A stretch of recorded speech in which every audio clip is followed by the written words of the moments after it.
Shalom, a paz de Cristo, meus irmãos. Olha só aonde a gente vai caminhar agora. Nós estamos indo para o Jardim do Túmulo. Detalhe do Jardim do Túmulo, como vocês vão ver agora, eu quero mostrar para vocês. A gente vai entrar aqui, então a gente vai passar pela inspeção e daqui a pouco a gente está ali dentro.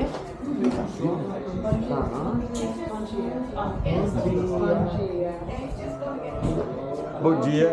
Enjoy yourself. Alô. Opa. Olha que lugar bacana. Esse é o Jardim do Túmulo.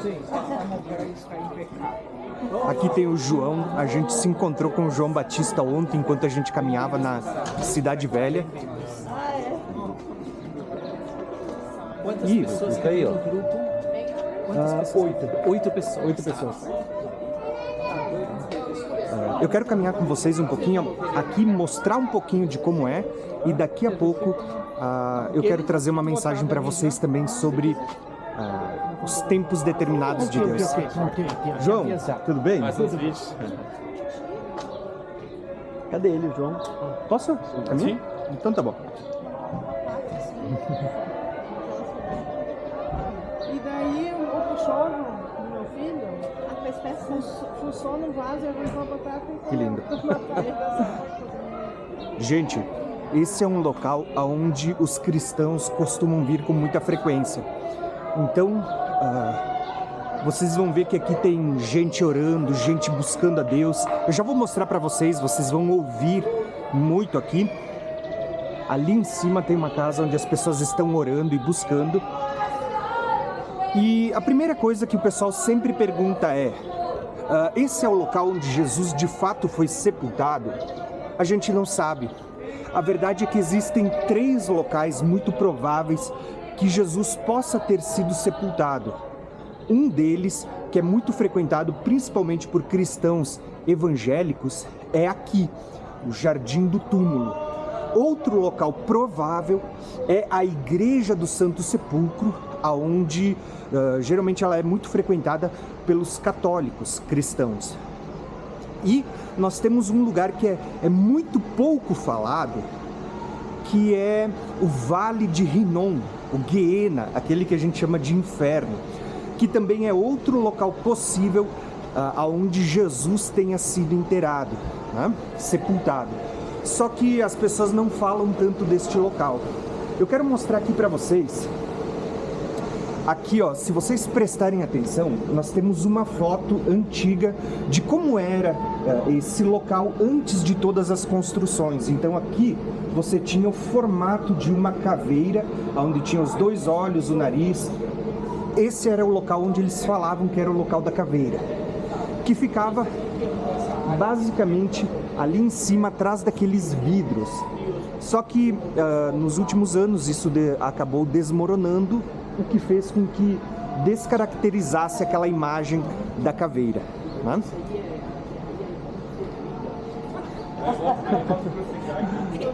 Aí caiu o muro ali, aí os muçulmanos não quiseram arrumar de jeito nenhum fazer a sociedade com o muro aqui, sabe? Aí o jardim tem que arcar com isso. Então, gente, eu não quis atrapalhar eles ali, mas o que eu estava falando para vocês é justamente isso. Esse é um dos locais, independente de ser de fato o verdadeiro local do sepultamento de Jesus ou não, eu digo para vocês, é um local maravilhoso para você lembrar e ver o que Jesus fez por nós. Eu vou passar por aqui, onde o pessoal está cantando louvores e tudo mais, então eu não vou conseguir falar muito, porque isso vai interferir, acho que vocês já devem estar vendo. Mas depois, quando a gente chegar no Jardim do Túmulo, eu quero compartilhar uma mensagem sobre os tempos determinados com vocês. Por hora, eu quero vir por aqui para a gente caminhar um pouco e você conhecer como é o Jardim do Túmulo. Ó, o pessoal está cantando sobre o sangue de Jesus, né? Parece muito espanhol. Olha só que lindo que é.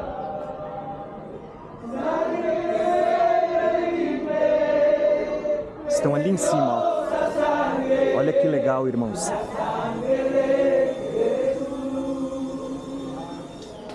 Aqui a gente tem um jardim, ele é chamado de Jardim do Túmulo, porque realmente foi feito um baita de um jardim. Esse é um local muito bacana, até porque aqui a gente fez a ceia. E na nossa próxima caravana a gente vai ter uma ceia exatamente nesse jardim que eu estou compartilhando com vocês. Antes de entrar lá no túmulo, eu queria só ver se aqui a gente tem um outro local que eu queria mostrar para vocês. Porque da última vez que eu vi, eles tinham um lagar onde é esmagado a uva também. Então, se eu achar, eu vou mostrar para vocês. E depois a gente vai ali. Ah, já vi onde ele está. Vamos passar aqui, ó. Estou dando a volta, aqui é a entrada. Vamos descer para cá no jardim. Aqui, ó, vamos passar embaixo da ponte, né? E eu quero mostrar para vocês.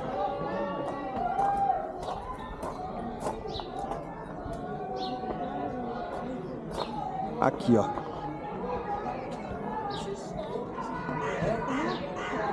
Aqui, se eu não me engano, a gente tinha como se fosse um lagar naqueles dias, que era onde se esmagava o vinho, ele escorria e descia aqui embaixo, né? Mas eu vou procurar ver se daqui a pouco eu consigo descer ali embaixo. Vocês podem ver que o pessoal, eles estão batendo muitas fotos ali embaixo, onde é o Jardim do Túmulo.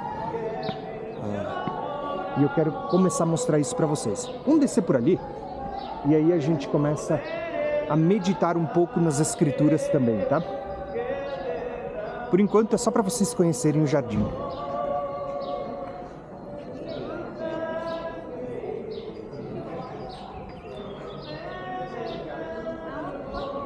Vamos lá.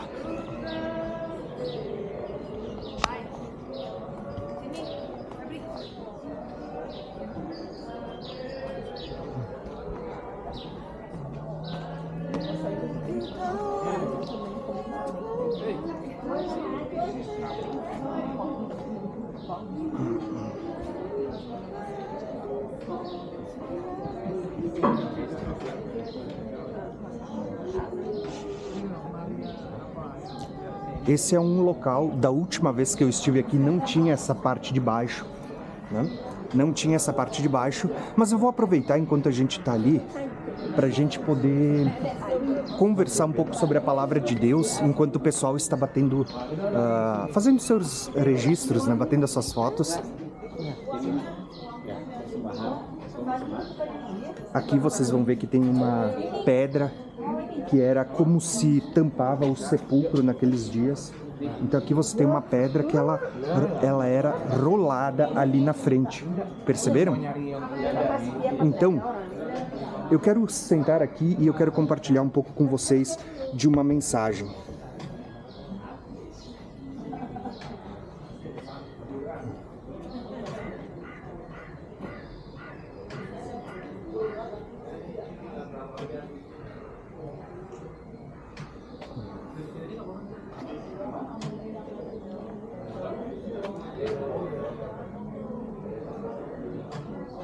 Deixa eu só achar aqui um local bacana para a gente poder conversar. Ali. Aqui tem bastante turista hoje, né? Na verdade, geralmente costuma ter muito mais turistas do que hoje. Mas eu quero aproveitar o momento para a gente poder visitar ali dentro. Vamos fazer o seguinte, já que agora está diminuindo o tempo de turismo, a quantidade de pessoas, eu quero mostrar para vocês. Aqui era onde era rolada a pedra, uma pedra semelhante àquela. E aqui dentro é o local do jardim. Vamos entrar aqui, eu quero mostrar para vocês.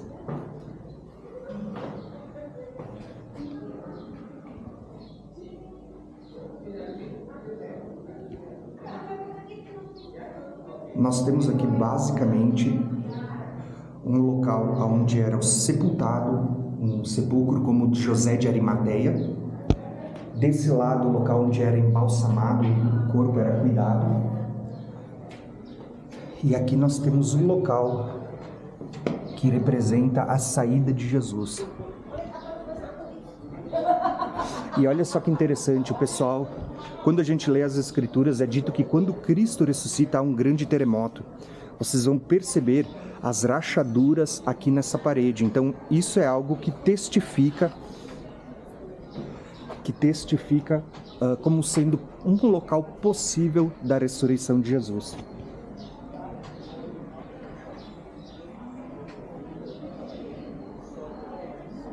Gente, olha que local bacana.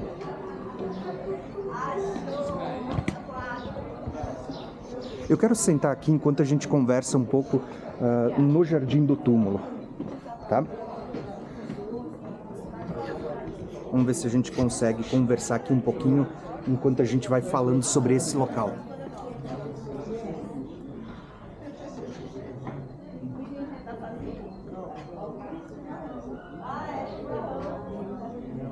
Aqui. Gente, eu quero conversar com vocês um pouquinho sobre os tempos determinados de Deus.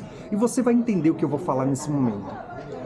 Quando a gente olha para os moedes de Deus, os tempos determinados, nós tínhamos ali 3 grandes convocações anuais que todo o povo deveria observar. Essas 3 santas convocações, elas eram divididas e elas incluíam 7 festas, que eram os tempos determinados. Quando você olha para as 7 festas, você tinha a primeira grande convocação, que era a festa dos pães sem fermentos, que incluía Páscoa, ázimos e primícias. Depois você tinha a segunda grande convocação, que era chamada de Festa das Semanas, também conhecida como Pentecostes, porque eram contadas 7 semanas mais um dia, e aí você tinha o Pentecostes. Por fim, você tinha a terceira e última grande convocação anual, que era conhecida como Festa das Colheitas, Festa dos Tabernáculos, aonde tinham 3 festas nessa última convocação, que era trombetas, expiação e tabernáculos. O que é tão importante quando a gente fala das festas bíblicas, irmãos? E o que isso tem a ver com o local que a gente está nesse momento, que ele é muito simbólico e significativo? A verdade é que quando a gente olha para a primeira grande convocação, a festa dos pães ázimos, que inclui Páscoa, primícias e... Na verdade, quando a gente olha para a primeira convocação, inclui Páscoa, ázimos e primícias. Isso está ligado à primeira vinda de Cristo. E não só a primeira vinda de Cristo, mas também a ressurreição. E olha que interessante, a gente está no local que aponta para a ressurreição de Cristo, exatamente no local. Aqui na minha frente eu tenho uma pedra que tampava o sepulcro, e aqui atrás eu tenho um sepulcro. Por que eu estou mostrando isso para vocês? Prestem atenção, Jesus veio como um cordeiro pascual que derramou o seu sangue pelos nossos pecados exatamente no dia da Páscoa. Só para você entender, um cordeiro ele era sacrificado no dia 14 e ele era separado por 4 dias para que na virada do 4º para o 5º dia ele fosse sacrificado. Você vai ver essa mesma figura em Cristo. Ele foi separado desde a fundação do mundo, e na virada do 4º para o 5º milênio, Cristo vai ser sacrificado como o Cordeiro de Deus que tira o pecado do mundo. Porém, Cristo, ele é morto na cruz, no Calvário, no Gólgota, no jardim, no Monte da Caveira, né? Como a gente acabou de caminhar por aqui, e aqui você vê um local provável de onde tem acontecido a morte, a crucificação de Jesus.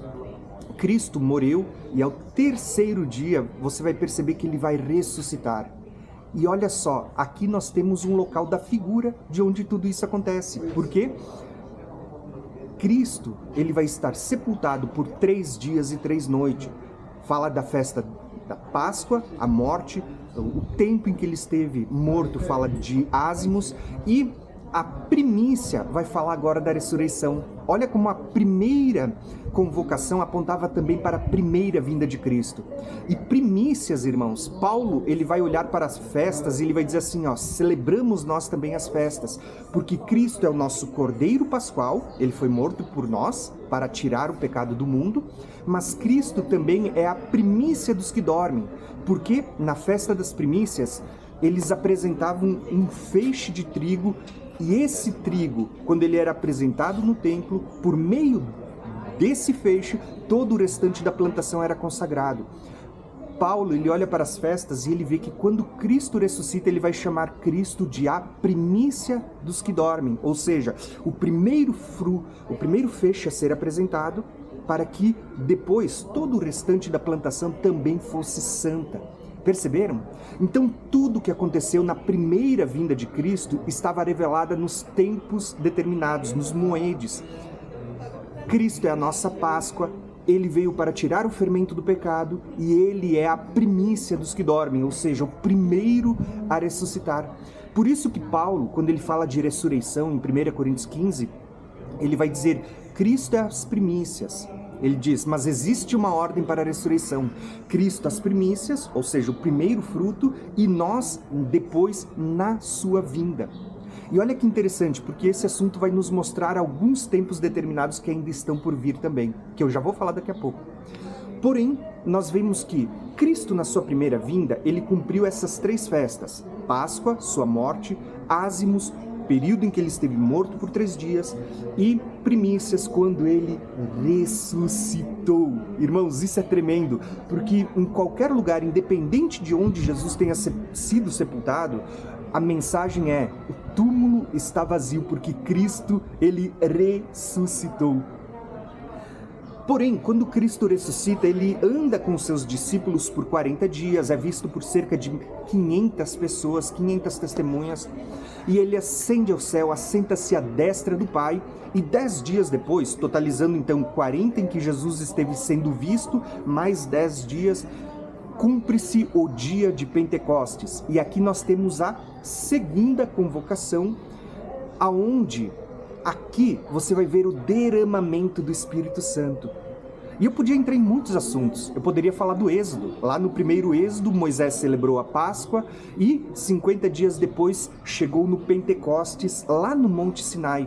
E quando houve o Pentecostes, Deus desce com labaredas de fogo lá, cerca de 3.000 pessoas morrem. Aqui, depois da ressurreição de Jesus, quando é celebrado o Pentecostes, Cristo, ele é uma figura de Moisés, o profeta que deveria vir.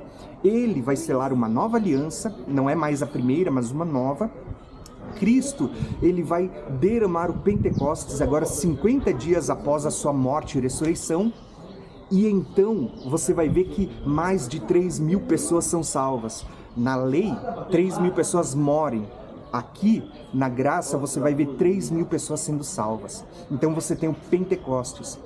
Porém, tudo isso está ligado à primeira vinda de Cristo. As 3 festas da primeira convocação, Páscoas, ázimos, primícias. E nós temos também Pentecostes. Mas tudo isso nos mostra uma coisa, irmãos. Se você parar para analisar, se a primeira vinda de Cristo ele cumpriu as festas exatamente, por que a segunda vinda de Cristo não vai se cumprir assim como os tempos determinados apontam? E é isso que eu quero deixar para vocês. Quando você olha para o ciclo das 7 festas, os tempos determinados, você ainda tem mais essa revelação. Assim como Cristo cumpriu as primeiras festas, ele vai cumprir as últimas. E as últimas, elas apontam para trombetas, fala de proclamar um jejum, anunciar o dia do Senhor. Nós temos expiação que está por se cumprir, e lembrem que expiação era também o dia do perdão para uns, mas o dia do juízo para outros. Expiação é o dia que, quando a gente olha para as Escrituras, está apontando para a vinda de Cristo no livro do Apocalipse, quando ele sai do tabernáculo celestial e ele descia, ele vinha para o átrio exterior e ali ele fazia 7 aspersões.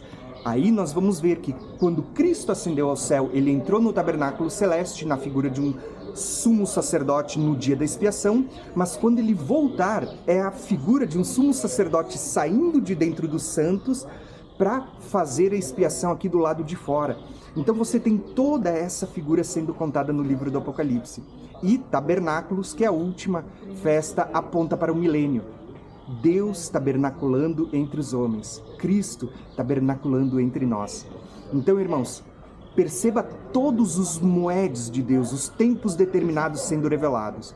O que eu quero falar para vocês é: se Cristo cumpriu as primeiras festas, sendo o cordeiro que foi morto no dia da Páscoa e sendo a primícia que ressuscitou no dia dos mortos, derramando o Espírito no Pentecostes, o que te faz pensar que o último ciclo das festas, que acontecia 4 meses depois do Pentecostes, e esse número é profético, porque 40 jubileus é equivalente a 2000 anos, o que te faz pensar que a segunda vinda de Cristo, ela não está próxima e ela não vai se cumprir da mesma forma como Cristo cumpriu literalmente as primeiras festas? Então, o que eu quero dizer para vocês é: Cristo não estará aqui, porque Ele veio na sua primeira vinda, morreu pelos nossos pecados, ressuscitou. Mas o autor de Hebreus diz: Ele veio uma vez para tirar o pecado de muitos, o que já aconteceu. Mas Ele virá uma segunda vez, não para tirar pecados, mas para trazer salvação àqueles que a aguardam. E eu vou dizer para vocês, os tempos determinados estão se cumprindo, e daqui a pouco Jesus está voltando, não mais para morrer, mas para trazer salvação e estabelecer o seu reino eterno. Aleluia. Então, gente, vamos lá. Vamos finalizar nossa caminhada. Como eu disse, eu só queria ter mostrado isso para vocês, porque isso é tremendo demais. Vou pegar aqui só para a gente ter um registro desse local.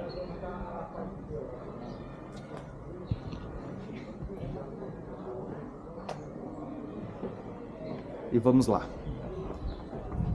Quero finalizar agora encontrando com o pessoal aqui do grupo com o qual eu estou. Inclusive, tem uma irmã aqui, o pessoal aqui na frente. E esse é um local que, para mim, ele é muito significativo.